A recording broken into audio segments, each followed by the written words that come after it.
రాత్రి వండుకుంటారా?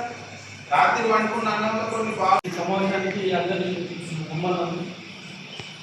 అయితే ఈ సెలవు సార్ ఆల్రెడీ చెప్పిన విధంగా ఎండాకాల సెలవులు 45 రోజులు ఉంటుంది. స్కూల్ రీఓపెన్ జూన్ 12 నాడు ఉంటుంది. అయితే ఈ సెలవులలో పిల్లలు ఎట్టి బస్సులో ఎండలో తిరగనియండి.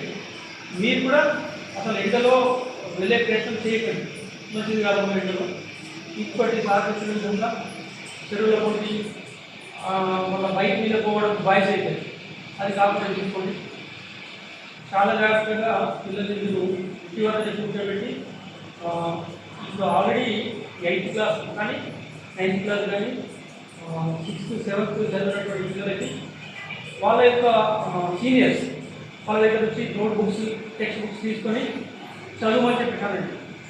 సార్ చెప్పిన విధంగా మీరు ఏదైనా ఇన్ఫర్మేషన్ ఉంటే ఏదైనా చెప్పే విషయం గ్రూప్లో పెడతాం, అది ఫాలో అవ్వమని చెప్పండి. అదే పనిగా ఫోన్ చూడొద్దని అనండి. ఓకేనా? ఆల్రెడీ ఎక్కాలు అంటే మ్యాథ్స్కి సంబంధించినటువంటి టేబుల్స్ బయాడ్ చెప్పేయండి. అలాగే ఏదైనా గ్రామర్కి సంబంధించినటువంటి పార్ట్స్, గ్రామర్ తెలుగు గ్రామర్ కానీ హిందీ గ్రామర్ కానీ ఇంగ్లీష్ గ్రామర్ కానీ అది పిల్లలకు చదువుమని చెప్పేసి అనండి. ఓకే, మేము చర్చతో ఉంటాం రెగ్యులర్గా, గ్రూప్ ఏదైనా పెడతా ఉంటాం, అది ఫాలో చేయండి. ఓకేనా?